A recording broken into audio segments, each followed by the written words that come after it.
Tá valendo. Nossa aula de hoje, dia 8/5, a gente vai continuar falando um pouquinho sobre o sistema socialista. Na verdade, a gente vai falar da decadência do sistema socialista e o texto que eu enviei para os materiais era sobre a corrida espacial, que foi um dos pilares para que o sistema socialista, né, na União Soviética, ele entrasse em decadência. Na verdade, foi o reflexo, né, de tudo isso e o sistema socialista ele não conseguiu sobreviver. Bom, na aula passada nós havíamos falado sobre o começo do pensamento do socialista, que era a ideia do socialismo científico, na qual os grandes pensadores eles elaboraram lá um projeto de ideias, né, de coisas cientificamente elaboradas, claro, para poder construir uma nova sociedade, onde todo mundo seria igual. Então era uma coisa meio que teórica demais, era uma coisa científica, nunca tinha sido colocada em prática. Quando acontece a Revolução Russa, né, na Rússia, e logo mais ela cria um grupo de países chamados União Soviética, que contemplava lá mais de 10 países, né, chegou a ter acho, 15 países junto, 14, 15. Esta União Soviética, ela colocou em prática as ideias do socialismo científico. Só que, como toda organização política, seja capitalista, socialista, seja qualquer sistema de governo, ele prometeu uma coisa, mas cumpriu outra. Então, a gente vê isso em várias épocas, né, dos governos aí brasileiros ou de outras nações, onde a promessa de campanha é uma coisa, mas o cumprimento disso é completamente diferente. E o sistema socialista na União Soviética não deixou de ser diferente. Por quê? Eles prometeram para a população que apoiava a revolução uma série de coisas baseadas no socialismo científico, na qual falava do fim da propriedade privada, onde todos teriam acesso a casas, onde eles acabariam com as classes sociais, onde todo mundo seria igual. Claro, eles aceitaram começar essa igualdade de baixo, né? Porque quando você junta todo mundo,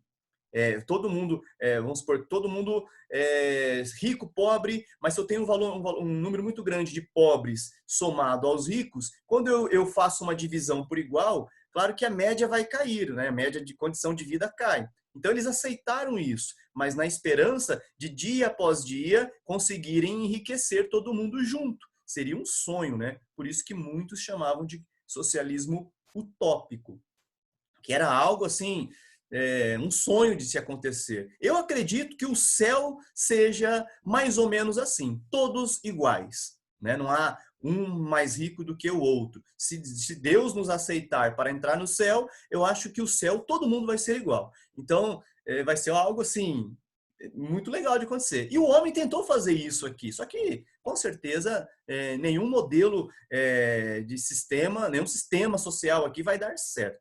Então, os russos, né, eles implantaram, na verdade, o socialismo real. Quando eu falo socialismo real, ele era cheio de coisinhas que diferenciavam um pouco daquele socialismo que foi prometido pelo sistema do Marx, né?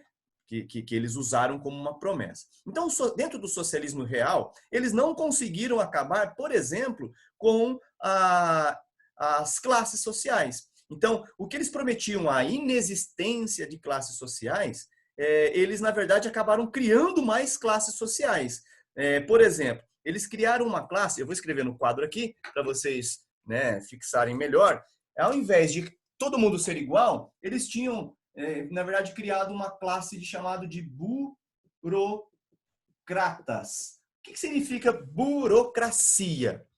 Burocracia é aquele monte de regras ou de leis que você precisa cumprir para ter o direito de alguma coisa. Por exemplo, construir uma casa. Você constrói uma casa. Você tem que ir lá na prefeitura para tirar, vamos supor, o habite-se, que é um direito de você morar na casa que você construiu. Então você tem que apresentar um monte de registros, um monte de notas, um monte de plantas, assinaturas, pagar um monte de imposto para poder ter direito a morar na sua casa. Isso é burocracia. Então, lá na União Soviética, eles criaram uma classe chamada burocratas, aonde era um grupo de pessoas que estavam acima da sociedade, né, acima dos trabalhadores, porque eles eram responsáveis pela administração.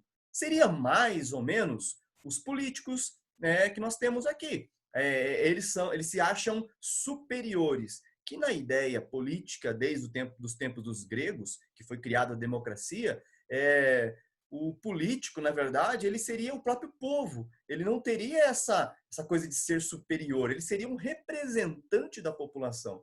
Mas lá na União Soviética, a classe burocrata era a classe que se achava superior e tinha ele direito a várias coisas. Então, já começou errando, né? Começaram com uma promessa de igualdade, mas, na verdade, criaram mais um grupo de pessoas com privilégios. E esses privilégios eram grandes. Enquanto o povo não tinha muitas condições, eles estavam regrados, né, de coisas de conforto, digamos assim. Moravam nas melhores casas, tinham os melhores salários, tinham os melhores objetos. Então isso diferenciava e ao longo do tempo o povo começou a ficar meio bravo com isso, certo? Mas o que deu o passo para a decadência da União Soviética foi justamente aquilo que eu coloquei no texto para vocês. Foi a guerra ou a corrida, né? A guerra ou corrida espacial. Porque guerra é meio complicado, né? A gente pensa que é guerra nas estrelas, né? Então vamos tirar o guerra aqui. Então ficaria só corrida espacial. A corrida espacial foi o exemplo mais claro de dinheiro gasto para nada.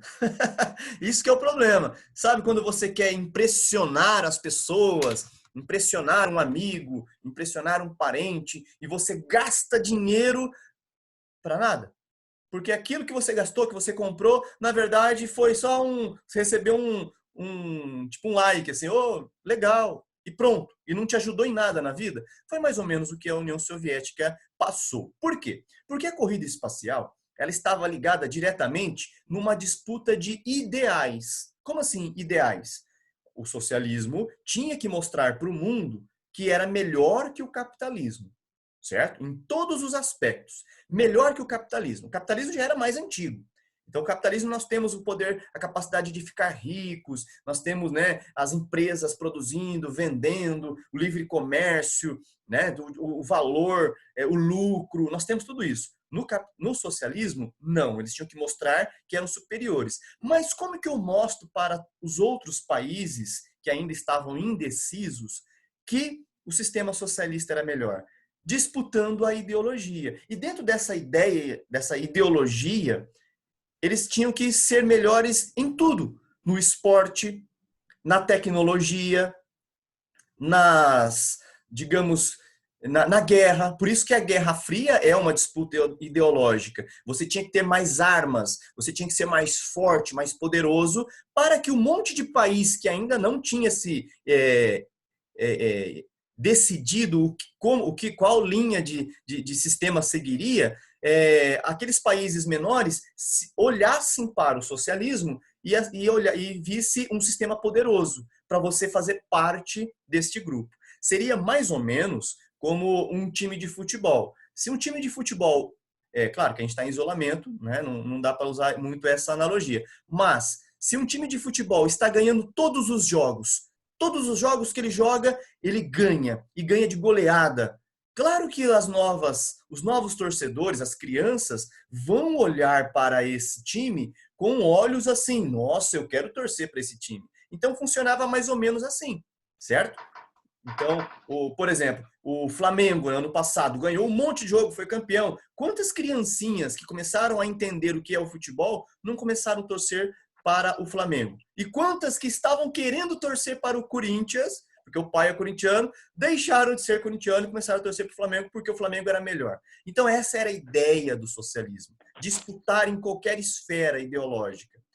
E a corrida espacial foi o passo para o final, foi a grande armadilha para a decadência socialista. Por quê? Porque na parte da guerra, na parte da disputa militar, a União Soviética mostrou que tinha, sim, capacidade de ser poderosa. Os Estados Unidos até hoje têm medo da Rússia, porque a Rússia herdou, a Rússia hoje é capitalista, mas ela herdou do sistema socialista da União Soviética os armamentos. Então a Rússia é muito poderosa. Então durante aquela época foi desenvolvido muitas armas, mas a corrida espacial foi o maior desperdício de dinheiro para os russos. Eu vou fazer uma brincadeira aqui, já que vocês leram o texto, só para vocês entenderem o quanto que era desperdiçado de dinheiro. Mas tem sempre um teatrinho, né? A minha aula tem que sempre ter essa brincadeira, essa coisa para envolver vocês. Então vamos pensar quando começa a corrida espacial. A corrida espacial, ela começa quando os dois países estavam disputando a ideologia. Então, a parte militar era mais importante. Mas como que eu faço guerra? Como que eu entro numa guerra? Primeiro, eu tenho que olhar o território do inimigo. Eu tenho que entender como que é o território do inimigo. Uma analogia bem boba. O ladrão, ele entra na sua casa para te roubar, né? Quando ele entra, ele não entra assim, eu vou entrar nessa casa e pula e vai lá. Isso é o ladrãozinho pé de chinelo. O ladrão inteligente, ele estuda como que é a sua casa. Ele sobe no muro, ele olha se tem cachorros, se tem alarmes, se tem cerca, para depois estudar um plano e entrar. Então, durante a guerra, é mais ou menos assim. Um país, ele tem que conhecer o território do vizinho. Como que ele faz isso? Sobrevoando de avião bem alto para fotografar todo o território. Só que isso é perigoso nos dias de hoje. Porque se um avião estiver sobrevoando o meu território, eu posso mandar um jato, um avião ou um míssil e abater esse avião. Então, a corrida espacial começou como? Mandando satélites em órbita terrestre para fotografar a Terra lá embaixo. Porque o satélite lá em cima, no espaço, ele não consegue ser abatido, certo? Não tem como você mandar um míssil para atingir o satélite. Então, os dois países criaram esse tipo de controle, de tecnologia. Mandavam satélites e eles fotografavam para que cada um soubesse de onde que está o arsenal militar de cada um. Então, aí começa a corrida espacial. Com a tecnologia avançando e satélite indo para o espaço, a Rússia, né, a União Soviética, ela quis mostrar para o mundo que ela era superior do que isso. Então, o que ela faz? Agora ela manda uma nave, ao invés de satélite, porque satélite não tem ninguém lá dentro. Ela manda agora uma nave tripulada com um ser vivo. E esse ser vivo é uma cachorra chamada Laika, da raça pastor alemão. Então, o mundo todo ficou chocado. Por quê? Porque a Rússia deu um passo maior em tecnologia. Ao invés de mandar um simples satélite, né, com bateria, sem ninguém lá dentro, ela manda um satélite, digamos assim, uma nave, né, um pouco maior, e com um tripulante vivo. Os Estados Unidos devem ter ficado assim, horrorizado. Meu Deus, oh my God, Mas por que uma cachorra? Porque era um teste. Eles usaram um ser vivo para ver se ela ela ia conseguir sobreviver, se ela ia conseguir voltar com vida, como que ela se comportaria lá no espaço. Porque tudo que nós vamos usar hoje, produtos de consumo, cosméticos, eles usam cobaias. Então a cachorra foi uma cobaia, certo? Mas aí os Estados Unidos, eles se achou perdendo essa briga. Por quê? Oh my God, os russos mandaram uma nave com uma cachorra e nós nada. Tipo, quer que eu traduzo, né? Os russos mandaram uma nave com um cachorro e a gente não mandou nada. Os Estados Unidos planejam uma nave e mandam uma nave também com seres vivos, né? Tem até um filme que fala eu esqueço sempre o nome do filme, acho que é Chipmunks, uma coisa assim, o nome do filme. Eles mandam lá uma nave com alguns macaquinhos lá dentro para mostrar que eles superaram a Rússia. Então ficou essa briga. Num outro momento, os russos, eles falaram, vamos evoluir. Já sabemos como se comporta no espaço um animal. A Laika deve ter morrido, eu acho, mas eles corrigiram os erros e mandaram um homem para o espaço, um astronauta chamado Yuri Gagarin. Foi o primeiro homem a ir ao espaço. E ele vai para o espaço, né? E lá em cima ele olha e fala, nossa, a Terra é azul, olha que bonito, tal. Pensa nos americanos, com dor de cotovelo, falando, meu Deus, oh my God, os russos estão na frente de novo. Agora vamos mandar alguém para o espaço, mas temos que mandar alguém para a Lua. E eles mandam para a Lua. Olha que interessante essa briga. Enquanto um lança uma estratégia, o outro supera. Depois o outro vai lá e supera. E é aquela briga. Por isso chama-se corrida. Porque na corrida, uma hora alguém ultrapassa e outra hora o concorrente ultrapassa, até chegar no final. Só que não teve final. Essa corrida chegou num momento que a Rússia não aguentou mais, porque exigia muito dinheiro. E olha só, por que a Rússia não conseguiu ganhar dinheiro com isso? Agora imagine como que é a vida de um astronauta. Para que um astronauta vai no espaço? Ele vai para pesquisar. Ele vai para fazer um monte de pesquisa.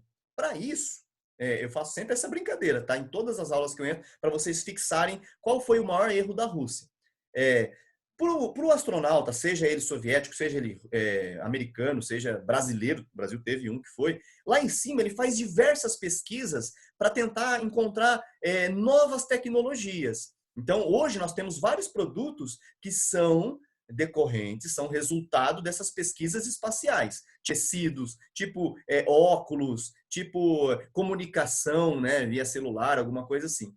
Então, um simples produto para o astronauta ter lá e anotar as suas pesquisas é uma caneta. Então, essa caneta aqui não vale, tem que ser uma caneta normal. Então, para levar uma caneta para o espaço, precisou de várias tentativas e vários desenvolvimentos e investimento de dinheiro para chegar na caneta tradicional que nós temos hoje, que é a esferográfica. Tipo, precisou de muito trabalho só para levar uma caneta para o espaço? É porque eles não tinham caneta. Na época, a caneta ela surgiu para ajudar essa pesquisa. Porque lá no espaço a gravidade é zero. Então, a caneta que eles tinham na época era chamada de caneta tinteiro. Ou seja, eles colocavam tinta dentro da caneta, né? Tipo essa aqui. Colocava tinta e quando ela estivesse nessa posição, ele escrevia assim, porque a gravidade puxa a tinta para baixo. Isso era uma caneta bem precária, era igual aquelas penas que escreviam na Idade Média lá, certo? Então, desenvolveram uma caneta chamada esferográfica. Como que funciona a esferográfica? Eles colocam tinta dentro de um tubo e pressiona. Coloca tipo uma pressão. A hora que você rela a caneta, é esferográfica porque na ponta tem uma esfera. Na hora que você rela a ponta da esfera no papel, a pressão empurra um pouquinho de tinta para fora. Então, ela consegue escrever assim, assim, em pé, porque é uma pressão lá dentro. Então, eles gastaram mais de 10 milhões para desenvolver um tipo de caneta. Claro, daí produziram em massa isso. E aí o astronauta poderia registrar as coisas lá. Isso os americanos. Olha o que os russos fizeram. Por quê? Gastar dinheiro para desenvolver uma caneta, sendo que eu posso dar um lápis para o astronauta levar para o espaço e escrever. O lápis, ele é escrito com atrito. Ele risca e um resíduo da ponta do grafite fica no papel. Então, de ponta cabeça, deitado, em gravidade zero, ele funciona do mesmo jeito. Olha como os russos são espertos. Só que não. Por quê? Enquanto os americanos gastavam dinheiro para desenvolver um produto, os russos não. Os russos economizavam dinheiro aqui. Só que depois disso, quando o astronauta voltava e era um sucesso, todas as pesquisas que ele fez, o investimento que foi feito para a caneta, o investimento que foi feito para a roupa, para a comunicação, para a alimentação, todos os investimentos que foram feitos para o americano, né, o astronauta americano, no espaço, eles foram convertidos em tecnologia que nós usamos hoje. Os russos evitaram ao máximo desenvolver tecnologia. Por quê? Porque para eles, aqueles produtos seriam usados somente no espaço. Eles não queriam disponibilizar para a população equipamentos de comunicação, tipo celular.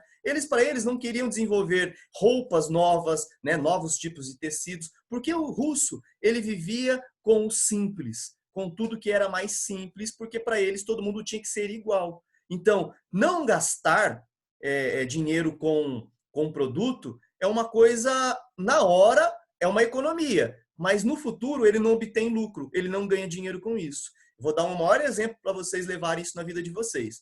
Se vocês estudam num colégio, onde os pais pagam o colégio e os pais acreditam que o colégio, ele sim vai formar vocês, vão conseguir deixar vocês mais bem colocados em nível de conhecimento e vão ser alguém importante, né? No caso, um profissional de uma profissão bem importante, ele não está gastando dinheiro com você, ele está investindo em você.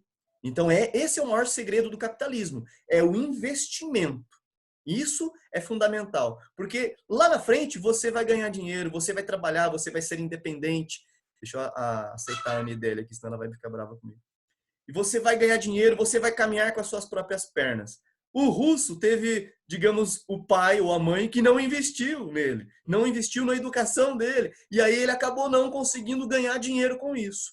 Então, ele só gastava para construir a nave, só gastava com combustível, só gastava com as coisas e não sabia usar a tecnologia para obter novos produtos. Isso foi talvez o maior erro da Rússia. Por quê? Porque a corrida espacial, ela levou a um dinheiro gasto somente na corrida. E eles não olhavam para as coisas básicas que era necessário. Por exemplo, se você gasta dinheiro, vou dar um exemplo aí. Se você gasta dinheiro na sua casa para comprar o celular de última geração, a família toda tem um celular de última geração, mas a família toda esquece de comprar comida. E aí? Você vai comer o celular? Os russos investiam em corrida espacial e esqueciam de investir na agricultura, o que promoveu crise na agricultura. Vou dar um exemplo. Se você tem 100 milhões de habitantes no ano de 1950, vamos pensar assim. Se você tem 100 milhões, depois de 2 décadas, você agora tem 150 milhões de habitantes, mas você não investiu nada para a produção de alimentos. Ou seja, as máquinas que você usa para produzir alimentos, né, as máquinas agrícolas, ainda são de 2 décadas atrás. Será que a agricultura vai produzir alimento para todo mundo? Não. Então, na Rússia, na União Soviética, começou a surgir as primeiras crises. Crise de abastecimento, crise de comida, faltava comida. E aí o povo começou a ficar revoltado e ao longo do tempo eles começaram a pressionar o governo. Pressionar o governo Que nem para... a Venezuela? Oi? Que nem a Venezuela? Mais ou menos igual a Venezuela. A Venezuela ganhou muito dinheiro vendendo petróleo, certo? Tem a maior reserva de petróleo do mundo. Eles se gabavam disso. Só que o presidente foi tão ignorante, tão teimoso, que ao invés de pegar o lucro do petróleo e investir em indústrias, investir em produção, ele não fazia isso. Ele começava a fazer armas, construir armas para mostrar que ele era poderoso. E aí o petróleo começou a baixar muito o valor, o preço do valor do petróleo da Venezuela não é tão barato assim, e não conseguia mais vender, porque os outros petróleos do mundo, da Arábia, é mais barato. Então, o mundo todo começa a comprar de onde está mais barato. Isso é uma regra. E a Venezuela para de vender. Então, para de obter dinheiro. Então, isso é uma lógica, certo? Então, a Venezuela, não é que ela era socialista, ela teve um modelo implantado parecido com o socialismo. E aí quebrou. Mas sabe o que é isso? É um governador, um presidente que não tem um conhecimento histórico das coisas. Ele não viu o erro das coisas, do sistema. Então, existe várias formas de você administrar um país. Se você usa uma forma errada, isso pode dar um erro muito grave. Ainda Isso está serve. hoje assim? Oi? A Venezuela ainda está hoje assim? Hoje, ainda ela não consegue vender muito o seu petróleo. Ela vende para alguns países, onde ela poderia estar vendendo para o mundo todo e ficando rica, ela vende só para um ou outro. Então, o lucro dela fica muito pouco. E ela não tem dinheiro para abastecer. Na Venezuela, para vocês terem noção, alguns anos atrás, quando começou a crise na Venezuela, faltou até papel higiênico para eles. Por isso que quando começou a pandemia aqui no Brasil, a pandemia chegou no Brasil, em Londrina teve gente que foi correndo para o mercado comprar papel higiênico, porque achava que ia acontecer uma crise parecida com a Venezuela. Olha que, né, que erro grotesco. O Brasil tem fábricas de papel higiênico, não vai ter problema. Na Venezuela eles não investiram nisso. Mas vamos falar da Rússia. A Rússia, então, a partir dessas crises, o governador, né, o presidente da Rússia, ele inventou 2 planos de governo. Um chamava Glasnost e o outro Perestroika. São nomes esquisitos porque são nomes russos, tá? Perestroika. É como se fosse planos de governo. A Glasnost significava um plano, digamos que uma estratégia política. Então, vou escrever aqui do lado, tá? Para ficar visível, porque do lado de lá não dá. Político, era um plano político. Era como se fosse uma abertura. No socialismo real, a característica mais marcante do socialismo real, que todo mundo idolatrava, achava que era importante, era existir apenas um partido político, que é o Partido Comunista. Quando ele fala, vamos fazer um plano para tentar salvar a nossa economia, é que agora, na União Soviética, pode haver mais partidos. Há uma abertura para que se criem novos partidos. E não sei se vocês sabem, o partido político ele defende um ideal. Tem uns que são defensores do capitalismo, tem outros que são defensores do socialismo, tem outros que defendem mais os pobres, tem outros que defendem mais os empresários. Então, cada partido tem um interesse. Então, quando você tira o Partido Comunista, você deixa o Partido Comunista competir com outros partidos, você enfraquece o sistema deles. Então, isso foi uma coisa muito ruim. Já o plano de governo chamado Perestroika, né, esse plano, ele foi implantado, por exemplo, algo bem parecido na China, um pouco antes. E aí poderia ser o sucesso, né, da União Soviética, que eles tentaram copiar da China. Hoje, na China, todo mundo sabe que a China é um país muito rico, que consegue, né, tá em segundo lugar no mundo aí, em produção, em riqueza. Então, a perestroika seria um plano econômico. Como assim plano econômico? Oi? Professor, mas Oi. eu não entendi uma coisa. Sim, Tinha esse glasnost e essa perestroika. sim. Eu não entendi o negócio. Mas quem que determinava qual dos dois que ia Ó, acontecer, entendeu? o presidente na época era um cara chamado Mikhail Gorbachev, era um presidente, é como se fosse eleição mesmo, né? O partido elegia um presidente. Então, ele que tinha que apresentar um plano de governo para tentar salvar a economia. É tipo aqui hoje no Brasil, o presidente atual, ele tem um primeiro-ministro ele tem um ministro da economia, que é o chamado Paulo Guedes. Ele fala, Paulo Guedes, né? Ele fala meio assim. Então, esse Paulo Guedes, quem fala é o Bolsonaro, claro. Mas o Paulo Guedes, ele que inventa um plano econômico para tentar acabar com o desemprego, para tentar ajudar as empresas, para o crescimento econômico do Brasil. Então, ele tem uma ideia. Então, ele lança. Se não der certo, pode ser que ele seja demitido ou ele inventa um outro plano. O presidente da época, ele tinha sua equipe e ele inventou alguma coisa para tentar salvar a crise da União Soviética. Porque a palavra crise aqui, ela foi em decorrência de excesso de gastos, né? Vocês lembram disso, da Guerra Fria, por exemplo, da corrida espacial. Então, o sistema político, o glasnost, era fazer agora com que vários novos partidos surgissem na Rússia, na União Soviética. Foi uma tentativa de agradar o povo, porque o povo estava bravo. O povo falava assim, esse partido comunista é ruim. Tipo, falando do PT, né? O PT é ruim, temos que votar em outro presidente. Então, eles deram essa chance para criar novos partidos. Isso foi algo errado que eles fizeram. Por quê? Porque quando você tem outro partido, você tem um outro interesse sendo defendido. Então, um partido novo começou a ficar mais forte e ele tinha mais voto lá no Congresso, e aí ele conseguia barrar alguns planos ou então ganhar um novo presidente. Poderia ser assim, certo? Então, isso aqui foi algo perigoso. A perestroika foi um sistema de abertura econômica. E isso foi talvez o grande sucesso da China, que a gente não vai falar, mas é só para vocês terem uma noção. A China também era comunista. Só que a China, ela fez a abertura econômica. Como assim abertura econômica? Ela deixa, o sistema socialista, ele tem como característica ele ser fechado. Lá dentro do país só tem empresas daquele país. A empresa toda pertence ao Estado, ao governo, ao povo. Eles não deixam entrar marcas de outros países, tipo Coca-Cola, tipo Nike. Lá era só os produtos deles. Como a União Soviética estava meio quebrada, sem dinheiro, eles fizeram essa abertura econômica, ou seja, eles falaram assim, companheirovskis, né? Vou falar em russo, depois eu traduzo para vocês. Companheirovskis, agorovskis, nós vamos deixar entrar, Zovski, um refrigerante chamado Coca-Cola, para que os russos possam tomar Coca-Cola, comprar Coca-Cola. Então as fábricas foram para lá, a Coca-Cola é só um exemplo, tá? É fictício que eu estou falando. Mas várias empresas puderam investir na União Soviética. Isso foi bom.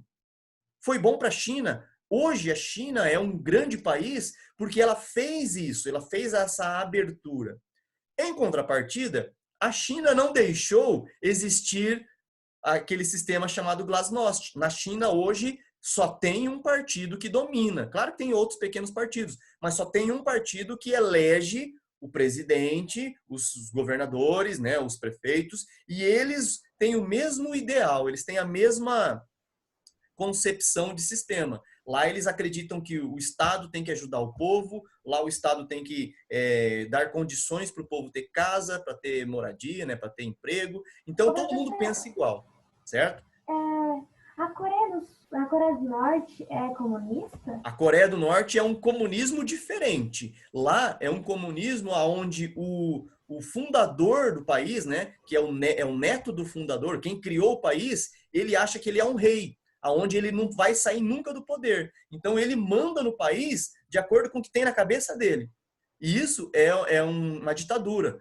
É uma ditadura em forma de comunismo, certo? Isso dá certo ou não? Dá certo porque ele tem o exército na mão dele, mas o povo todo não gosta desse tipo de governo.